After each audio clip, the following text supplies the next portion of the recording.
ഇന്ന് ഈ മൈതാനം നിശബ്ദമായിരിക്കാം, പക്ഷേ ഇത് ഒരു കൊടുങ്കാറ്റിന് മുമ്പുള്ള ശാന്തതയാണ്.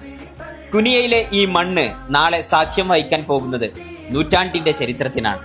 സമസ്തയുടെ 100ാം വാർഷിക മഹാസമ്മേളനത്തിന്റെ സമാപന വേദി കേവലം ഒരു സ്റ്റേജ് എന്നതിലുപരി ഈ സ്റ്റേജിന്റെ പശ്ചാത്തലത്തിലേക്ക് ഒന്ന് നോക്കൂ. ഒരു പായക്കപ്പൽ കേരളത്തിന്റെ തീരത്തിലേക്ക് ഇസ്ലാമിന്റെ പ്രഭാവം എത്തിയതിന്റെ ആ പഴയ സ്മരണകളെ ഇത് ഓർമ്മിപ്പിക്കുന്നു. ചരിത്രമുറങ്ങുന്ന ഈ മണ്ണിൽ പൂർവികർ കാത്തുസൂക്ഷിച്ച ആദർശത്തിന്റെ പായക്കപ്പൽ 100ാം വർഷത്തിലും തല ഉയർത്തി നിൽക്കുന്നു. ഇതിന് പറയാൻ ഒരുപാട് കഥകളുണ്ട്. കുനിയ കോളേജിന്റെ ഈ വിശാലമായ അങ്കണം നാളെ വൈകുന്നേരം ജനസമുദ്രമാകും. ലക്ഷക്കണക്കിന് വിശ്വാസികൾ ഈ മണ്ണിലേക്ക് ഒഴുകിയെത്തും. ഈ കൂറ്റൻ വേദിയിൽ മാത്രം ഒരേ സമയം 1000ഓളം പേർക്ക് ഇരിക്കാനുള്ള സൗകര്യമുണ്ട്.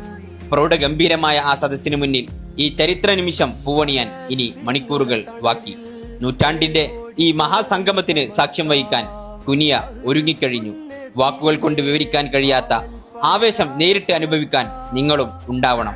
ചരിത്രം സൃഷ്ടിക്കപ്പെടുന്നത് ദൂരെ നിന്ന് കാണാനല്ല, അതിന്റെ ഭാഗമാകാനാണ് നാം എത്തേണ്ടത്.